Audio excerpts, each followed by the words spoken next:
Assalamualaikum warahmatullahi wabarakatuh. Bismillahirrahmanirrahim. Alhamdulillahi rabbil alamin.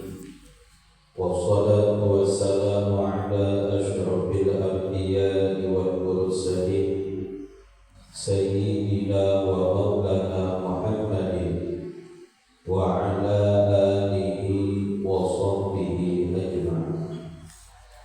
Subhanaka la ilma lana illa ma 'allamtana innaka antal alimul hakim. Wa la hawla wa la quwwata illa billahil aliyyil azim. Rabbi shrah li sadri wa yassir li amri wahlul 'uqdatam min lisani yafqahu qawli. Amma ba'du. Yang kami hormati dan kami muliakan para guru-guru, para tokoh agama, para tokoh masyarakat, para imam yang hadir pada subuh hari ini, dan yang kami hormati dan kami muliakan segenap panitia Masjid Jami' Nurul Mujahidin, bapak-bapak, ibu-ibu, jamaah sekalian yang dirahmati oleh Allah Subhanahu wa ta'ala. Alhamdulillah, kembali pada subuh hari ini kita semua masih diberikan oleh Allah Subhanahu wa ta'ala nikmat yang sempurna, yaitu masih ditetapkannya keimanan, masih diberikannya kita semua kesehatan, dan terlebih lagi kita semua masih diberikan nikmat kesempatan kesehatan untuk sama-sama dapat berkumpul di tempat yang penuh berkah ini. Mudah-mudahan hal seperti ini selalu Allah berikan kepada kita semua, hingga kita semua nantinya dapat mencapai yang namanya derajat husnul khatimah. Amin Allahumma amin. Salawat berkaitan salam selalu kita aturkan, selalu kita panjatkan kepada baginda Rasulullah sallallahu alaihi wasallam dengan ungkapan Allahumma sholli ala sayyidina Muhammad wa ala ali sayyidina Muhammad. Mudah-mudahan dengan berkat sholawat tersebut kita semua nantinya dimasukkan dalam barisan umat Rasulullah yang mendapatkan jaminan kebahagiaan yang abadi nantinya pada yaumul qiyamah. Amin Allahumma amin.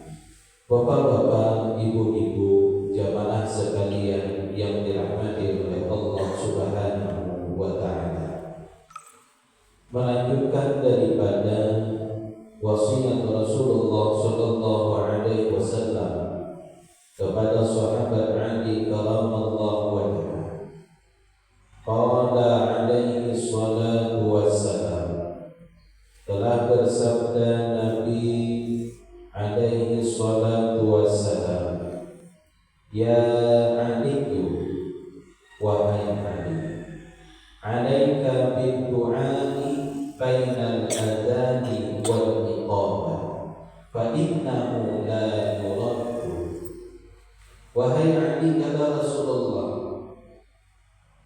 mestikan atas diri kamu, artinya mestikan ini menghampiri kepada derajat wajib, artinya jangan sampai tidak.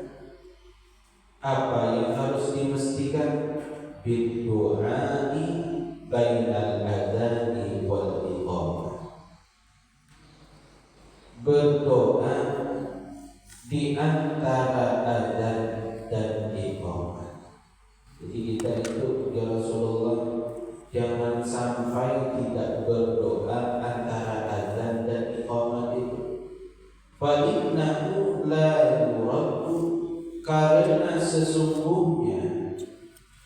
apabila kita berdoa di antara adzan dan iqamah, la yuraddu, tidak akan ditolak. Maksudnya adalah bahwasanya kita berdoa di antara adzan dan iqamah ini termasuk waktu yang mudah diijabah oleh Allah Subhanahu wa ta'ala. Maka oleh sebab demikian, jangan kita itu ketika selesai adzan hanya berdoa yang biasa kita baca, artinya kita tambah doa yang lainnya, mana bisa saja kesimpulannya untuk kita semua yang mengharapkan kebahagiaan dan kemudahan. Karena waktu itu termasuk waktu yang utama. Ya Aliyu, idza da'awta fabsut yadaka hadwa wa sadrika wa la tarfa'ha fawqa ra'sika wa tushiru ila Allah ta'ala bisabbatikal yumna. Hai Ali, kata Rasulullah, apabila engkau berdoa, maka bentangkanlah tanganmu sejajar dengan dadamu. Artinya kita di dalam berdoa itu diangkat tangan. Kadang kita berdoa tangan di tuhuk.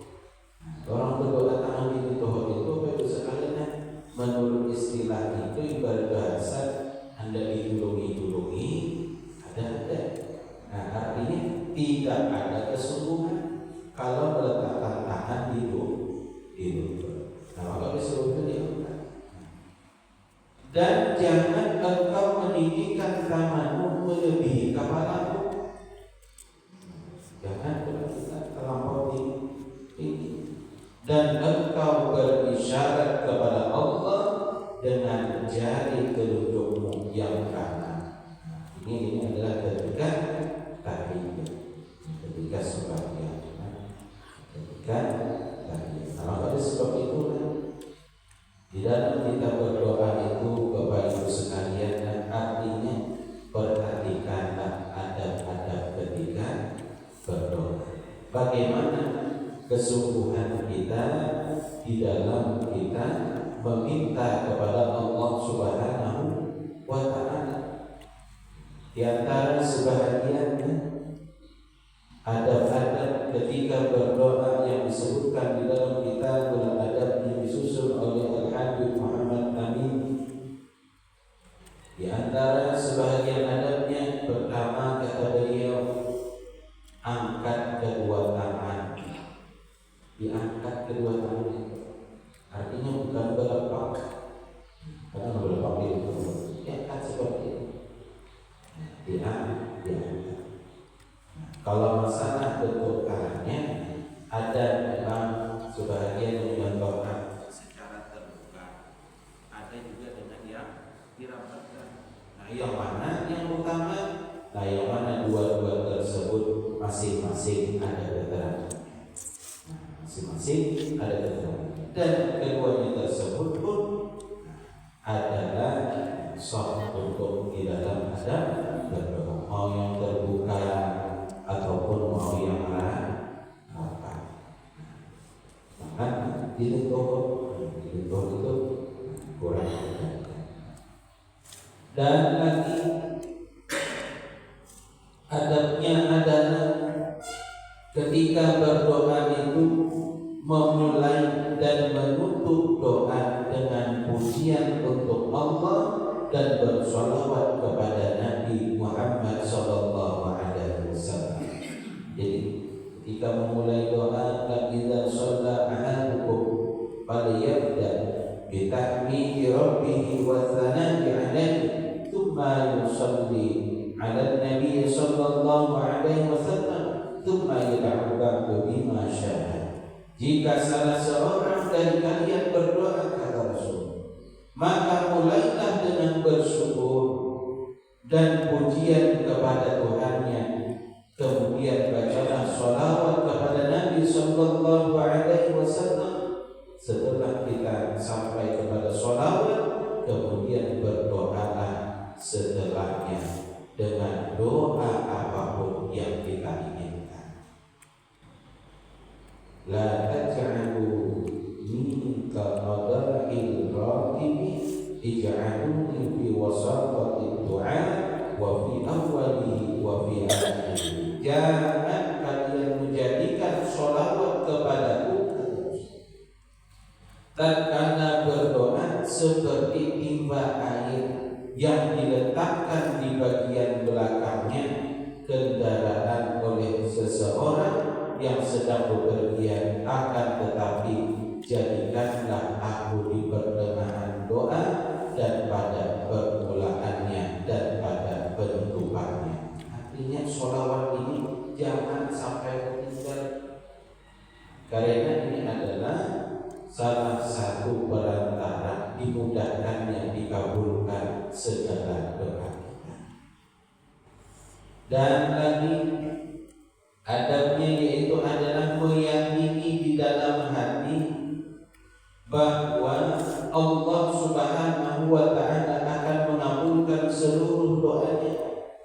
Jadi kita di dalam hati ini Bapak Ibu sekalian yakin pasti doa kita dikabulkan oleh Allah Subhanahu wa Ta'ala. Jangan sampai kita ragu.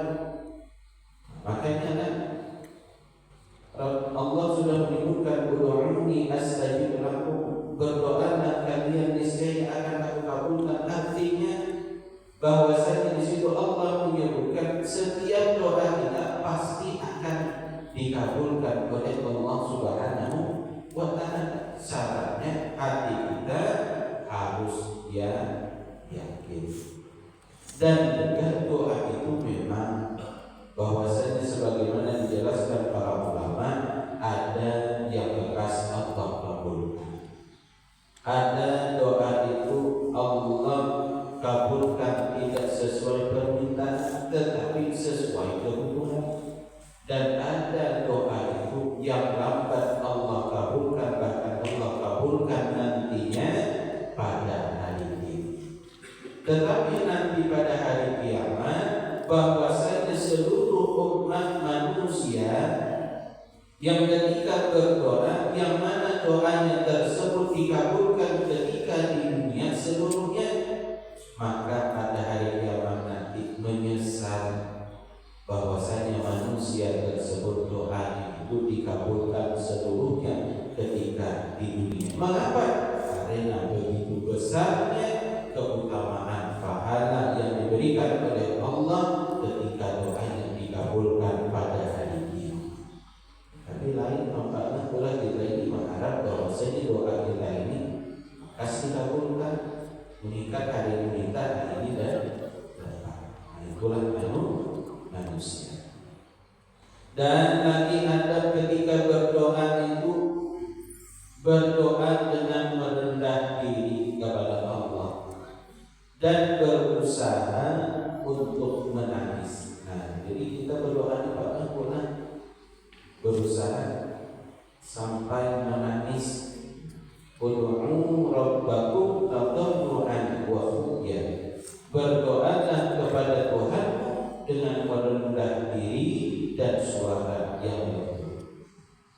Kami sebab itu dalam berdoa ini, masalah menangis di dalam berdoa ini bahkan sampai-sampai ada dijelaskan walaupun menangis itu air matanya, artinya sampai keluar air mata, walaupun ibarat bahasa itu air mata itu air mata hujan, air mata pulaan. Kenapa? Karena air mata tersebut nantinya akan menjadi saksi untuk hamba yang berdoa tersebut. Kalau sebelum berusaha sampai mengeluarkan air mata, maka ketika memohon berdoa sendiri di malam hari ketika dia berdoa. Dan lagi adabnya adalah merenungi doa yang dibaca, karena Allah Subhanahu wa Ta'ala tidak mengabulkan doa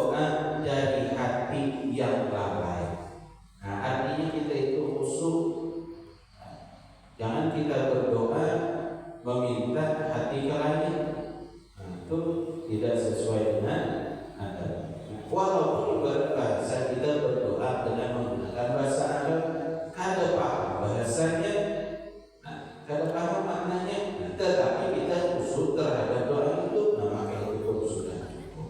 Kalau kita paham dengan makna dengan bahasa Arab, itu lebih baik lagi. Dan lagi adabnya membaca doa dengan suara yang rendah. Yang ketiga, kecuali jika untuk mengajarkan kepada orang lain, kecuali untuk mengajarkan kepada orang lain. Dan lagi adabnya mengulang-ulang doanya, karena Allah menyukai hal tersebut. Jadi diulang-ulang doa. Kalau bisa sampai 3 kali, inna Rasulullah sallallahu alaihi wasallam kana yu'jibuhu ay yad'u thalathan wa yastaghfiru thalathan. Sesungguhnya Rasulullah itu senang mengulang doanya sebanyak 3 kali dan beristighfar sebanyak 3 kali. Itu Rasulullah. Dan lagi adabnya memperbanyak doa pada waktu-waktu yang mulia. Jadi pada waktu-waktu yang mulia itu dianjurkan kita untuk memperbanyak doa. Kapan saja di antara sebahagian itu pada waktu mulia, pada hari Arafah, apalagi yang sudah berada di Arafah, pada hari Jumat. Nah, sekarang hari Jumat, perbanyaklah kita berdoa pada hari ini. Lalu pada bulan Ramadan, pada waktu kita melaksanakan sholat tahajud di malam hari, tatkala kita sujud, ketika kita sujud, makanya pada sujud terakhir itu, setelah kita membaca kesunahan tasbih pada sujud itu, dianjurkan kita untuk berdoa pada sujud terakhir itu. Dilamakan sujudnya itu pada sujud yang lain. Nah, artinya dengan berdoa pada waktu sujud tersebut. Dan lagi ketika tatkala turun hujan, itu turun hujan kita berdoa. Karena ketika turun hujan itu rahmat turun, tapi sekarang itu turun. Lalu tatkala tatkala iqamah pada sholat fardunan, dan pada peperangan dengan orang kafir, maka di situ pun mudah Allah mengabulkan segala permohonan kita. Maka oleh sebab itu Bapak Ibu sekalian, jangan sampai kita itu malas untuk berdoa. Kadang Allah menyimpulkan Allah itu bisa menjuluki apa yang kita perlukan. Jadi kita perlu lagi diminta. Nah, karena kita di situ akhirnya kita malas untuk melakukan berbuat doa, artinya meminta kepada Allah Subhanahu wa Ta'ala. Nah, maka oleh sebab itu Bapak Ibu sekalian, marilah kita perhatikan adab-adab ketika berdoa. Itulah setidaknya sedikit di antara adab-adab ketika berdoa. Mudah-mudahan kita dapat merenunginya dan dapat melaksanakannya, dan mudah-mudahan segala permohonan yang kita mohonkan kepada Allah dikabulkan oleh Allah Subhanahu wa Ta'ala. Mungkin ini dapat kami sampaikan, terlebih kurang kami mohon maaf. Apabila ada kesalahan kami mohon dimaafkan. Terima kasih atas segala perhatiannya. Akhirul kalam, assalamualaikum